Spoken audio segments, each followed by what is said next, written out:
Kethanapalli municipal chairman అట్లాగే vice chairman ఎన్నిక సందర్భంగా ఆ ఎన్నిక వాయిదా పడుతూ వస్తుందనుకోండి.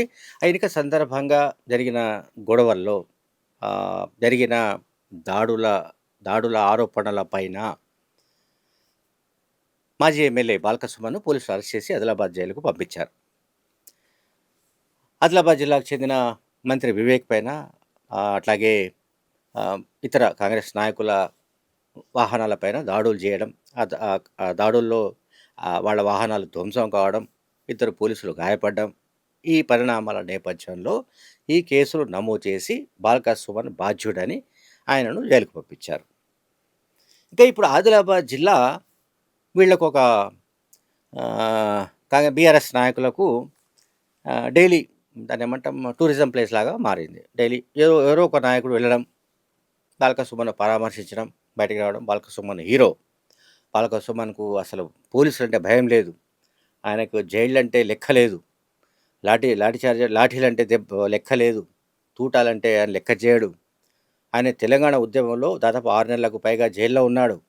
ఆ తర్వాత ఈ టాస్క్ ఫోర్స్, ఆ పోలీసు, ఈ పోలీసు అనేది అసలు ఆయనకు లెక్క లేదు. అసలు బాల్క సుమన్ అనేవాడు వ్యక్తి అసలు చాలా గొప్ప హీరో అంటూ వీళ్ళంతా పొగడ్తలు కురిపిస్తున్నారు.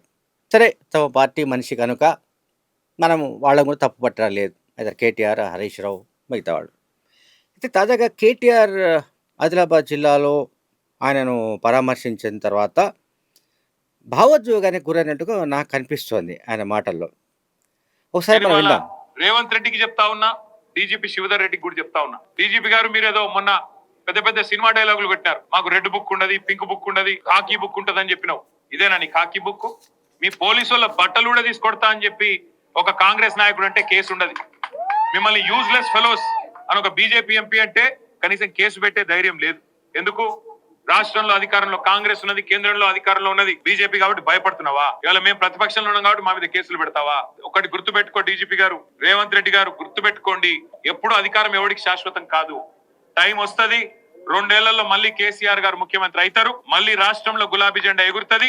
ఈ అరాచకాలకి ఖచ్చితంగా చరమగీతం పాడే సత్తా ఆ రోజు మాకుంటది. అప్పుడు మీరు ఏ కలుగులో దాక్కున్నా ఇట్లా అరాచకాలు చేసిన అధికారులు గాని, అరాచకాలు చేసిన మంత్రులు గాని, ఇవాళ ప్రజాప్రతినిధులుగా ఉన్న వాళ్ళు గాని, ఎవరైనా సరే ప్రజాస్వామ్యాన్ని, చట్టాలను, న్యాయాన్ని, రాజ్యాంగాన్ని తుంగలో దొక్కుతా ఉన్నారో వారందరినీ కూడా వదిలిపెట్టకుండా మళ్ళీ న్యాయస్థానాల ముందు ప్రవేశపెట్టే బాధ్యత మాది. గౌరవించండి, ప్రజల తీర్పును గౌరవించండి.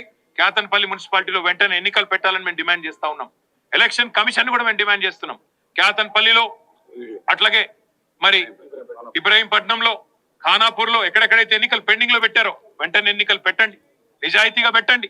అవసరమైతే ప్రత్యేకంగా సీనియర్ అధికారులను పర్యవేక్షకులుగా పెట్టండి, సీసీ కెమెరాలు పెట్టండి, శాంతి భద్రతలు పరిరక్షించే విధంగా చర్యలు తీసుకోండి, నిజాయితీగా ఎన్నిక జరిగే విధంగా చూసుకోండి. కానీ ఇదే రకమైన అరాచకం కొనసాగిస్తాం, రేవంత్ రెడ్డి ఆడిచ్చినట్టు ఆడతామంటే అంతగానం ఇంట్రెస్ట్ ఉంటే పోయి కాంగ్రెస్ కండువాలు కప్పుకోండి. అంతేగాని అధికారుల ముసుగులో అధికార పార్టీకి వత్తాసు పలికితే ఊరుకోము, వదిలిపెట్టము. చట్టం ఎవరికైనా ఒకటే గుర్తు వేస్తూ ఎన్నికల కమిషన్ ఇంకో డిమాండ్ కూడా మేము చేస్తా ఉన్నాం. కేతన్పల్లి మున్సిపాలిటీలో మొన్న మా మహిళా కౌన్సిలర్ల మీద అసభ్యంగా ప్రవర్తించిన వెధవలు ఎవరైతే 3rd రేట్ కౌన్సిలర్లు కాంగ్రెస్ వాళ్ళు ఉన్నారో వాళ్ళ మీద చట్టపరంగా చర్య తీసుకోవాలి. ఆ కేతన్పల్లి మున్సిపాలిటీ ఎన్నిక సందర్భంగా, ప్రమాణ స్వీకారం సందర్భంగా ఏ వీడియో అయితే మీ వాళ్ళు ఎలక్షన్ కమిషన్ వాళ్ళు షూట్ చేసినారో బయట పెట్టండి. సీసీ కెమెరాల్లో మొత్తం నిక్షిప్తం అయ్యింది. ఎవరు తప్పు చేశారో వాళ్ళ మీద కేసులు పెట్టండి. తప్పు చేయని వాళ్ళ మీద కేసులు పెట్టి ఇవాళ మా కోవ లక్ష్మి గారి మీద కేసు పెట్టారు. మా ఎమ్మెల్యే గారు ఒక ఆదివాసీ బిడ్డ ఏం తప్పు చేసిందండి? పార్టీ చెప్తే నిజాయితీగా పోయి ఎన్నికల అబ్జర్వర్ గా అక్కడ మాకున్న మెజారిటీని వక్ర మార్గంలో కాంగ్రెస్ తీసుకొని పోయే ప్రయత్నం చేస్తుంటే కాపాడే ప్రయత్నం చేయడం తప్ప, ఇవాళ ప్రజాస్వామ్యాన్ని గౌరవించకుండా అగౌరవపరుస్తున్నది కాంగ్రెస్.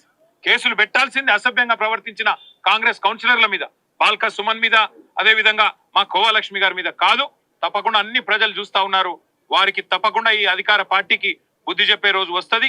ప్రజాస్వామ్యాన్ని గౌరవించని ఇప్పుడు BRS party working president KTR భావోద్వేగాన్ని, లేకపోతే ఆవేశాన్ని, ఆగ్రహాన్ని ఆయన వ్యాఖ్యల్లోనే మనం విన్నాం. ఆయన కొత్తేం కాదు. ఇంతకు ముందు కూడా పోలీసులను ఆయన ఏ రకంగా హెచ్చరించాడో, ఏ రకంగా బెదిరించాడో, లేకుంటే ఏ రకంగా బ్లాక్మెయిల్ ధోరణిలో వాళ్ళను హెచ్చరించాడో కూడా మనందరికీ తెలుసు చాలా సందర్భాల్లో. మేము 2 ఏళ్లలో అధికారంలోకి వస్తున్నాం. నీ సంగతి చూసుకుంటాం. ఎవరైతే రేవంత్ రెడ్డి మాటలు విన్నారో వాళ్ళ సంగతి చూసుకుంటాం. ఎవరైతే అధికార పార్టీకి వత్తాసు పలికారో వాళ్ళ సంగతి చూసుకుంటాం. ఎవరైతే ఆహ్, అదే ముఖ్యమంత్రి రేవంత్ రెడ్డికి అనుకూలంగా పనిచేస్తున్నారో, రేవంత్ రెడ్డి చెప్పగానే కేసులు పెడుతున్నారో వాళ్ళందరి సంగతి చూసుకుంటాం. మా దగ్గర పెద్ద లిస్టు తయారవుతోందంటూ కేటీఆర్ మాట్లాడుతూ వస్తున్నాడు. ఇవాళ ఇది కొత్తేం కాదు. ఆదిలాబాద్‌లో ఆయన చేసిన వ్యాఖ్యలు కొత్తేం కాదని చెప్పడానికి నేను ఈ విషయాలు చెప్పాను. తర్వాత ఆయన చెప్పిన దాంట్లో ఒక ముఖ్యమైన పాయింట్ ఉంది. అధికారం ఎవరికీ శాశ్వతం కాదు. ఇది చాలా వ్యాలిడ్ పాయింట్ ఇది. అధికారం ఎవరికీ శాశ్వతం కాదు అని ఆయన చేసిన వ్యాఖ్య, ఆయన చెప్పిన మాట అది అన్ని పార్టీలకు వర్తిస్తుంది. అందరూ రాజకీయ నాయకులకు వర్తిస్తుంది. Either BJP or Congress or BRS or ఎవరైనా సరే. ఇవన్నీ కూడా అధికార పార్టీలే కదా! ఇవన్నీ ఎన్నికల రాజకీయాల్లో అధికారంలో ఉండడమో, లేకపోతే ప్రతిపక్షంలో ఉండడమో ఉండే పార్టీలు కనుక వీళ్ళకి ఎవరికి అధికారం శాశ్వతం కాదు అనేది అది స్టాండర్డ్‌గా మనందరికీ తెలిసిన సత్యం. కానీ బీఆర్ఎస్ పార్టీకి వచ్చిన సమస్య ఏంటంటే, ఆ పార్టీ శాశ్వతంగా అధికారంలో ఉండాలనుకున్నది. దీనికి సంబంధించి అనేక రుజువులు ఉన్నాయి. ఎందుకంటే 2023 అసెంబ్లీ ఎన్నికలకు ముందు జరిగిన ఫోన్ ట్యాపింగ్ తతంగంలో, ఫోన్ ట్యాపింగ్ కాన్స్పిరసీలో నిందితులైన పోలీసు అధికారులే స్వయంగా సిట్ ముందు ఇచ్చిన వాంగ్మూలంలో ఈ విషయాలని చెప్పారు. కేసీఆర్‌ను మళ్ళీ హ్యాట్రిక్ ముఖ్యమంత్రి చేయాలనుకున్నాము. అందులో భాగంగానే మేము ఇదంతా చేశాము. అంటే ప్రత్యర్థుల ఫోన్‌లు ట్యాప్ చేయడం వగైరా అన్నీ చేశామని. మరి ఇప్పుడు సరే కోర్టులో ఆ వాంగ్మూలం చెల్లుతుందా లేదా అనేది అది వేరే సబ్జెక్ట్ అది. ఆ తర్వాత మాట్లాడాలి. సిట్ ముందైతే వాళ్ళు వాంగ్మూలం ఇచ్చినట్టుగా గతంలో వార్తా కథనాలు వచ్చాయి. ఈ విషయాలన్నీ. అంటే ఇక్కడ ఇది ఎవరికి అంటే బీఆర్ఎస్ పార్టీ మినహాయింపు అని అనుకోవాలా? అధికారం ఎవరికి శాశ్వతం కాదు. బ్రాకెట్‌లో కండిషన్స్ అప్లై. అంటే బీఆర్ఎస్ పార్టీకి ఇది మినహాయింపు. అంటే బీఆర్ఎస్ పార్టీ ఆధ్వర్యంలోనే తెలంగాణ ఉద్యమం నడిచింది కనుక, బీఆర్ఎస్ కారణంగానే తెలంగాణ రాష్ట్రం ఏర్పడింది కనుక, ఇక తెలంగాణ ప్రజలు తెలంగాణ పార్టీగా పేరు పొందిన, తెలంగాణ ఇంటి పార్టీగా పేరు పొందిన బీఆర్ఎస్ పార్టీనే వాళ్ళు రెగ్యులర్‌గా ఎన్నుకోవాలి. ప్రతి 5 ఏళ్లకు వచ్చే ఎన్నికల్లో బీఆర్ఎస్ పార్టీని ఎన్నుకోవాలండి. కేసీఆర్ ముఖ్యమంత్రి చేయాలి. ఈ మధ్యలో కాంగ్రెస్ లేకుంటే బీజేపీ ఇంకో పార్టీ ఇది ఏమిటనేది వాళ్ళకు పాపం అసలు వాళ్ళకు జీర్ణం కావడం లేదు బీఆర్ఎస్ పార్టీ నాయకత్వానికి. అధికారం శాశ్వతం కాదు అన్నప్పుడు నిజంగానే కాంగ్రెస్ అధికారంలోకి వచ్చిన నాటి నుంచి బీఆర్ఎస్ పార్టీ చేస్తున్న పనేమిటి? 5 ఏళ్ల పాటు వాళ్ళు తమ పార్టీని నిర్మించుకోవాలి.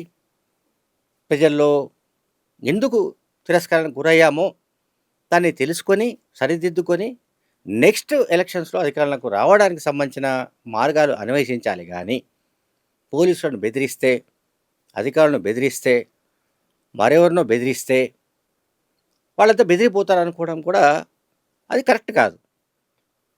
ఇంకొకటి అసలు అధికార పార్టీకి ఒత్తాసు పలకడం అనేది ఎందుకో బహుశా కేటీఆర్ కానీ లేదా బీఆర్ఎస్ నాయకుల నోటి నుంచి వస్తే అదెందుకో అతికినట్టుగా లేదు. ఎందుకో మ్యాచ్ కావడం లేదు. మిస్ మ్యాచ్ అవుతోంది.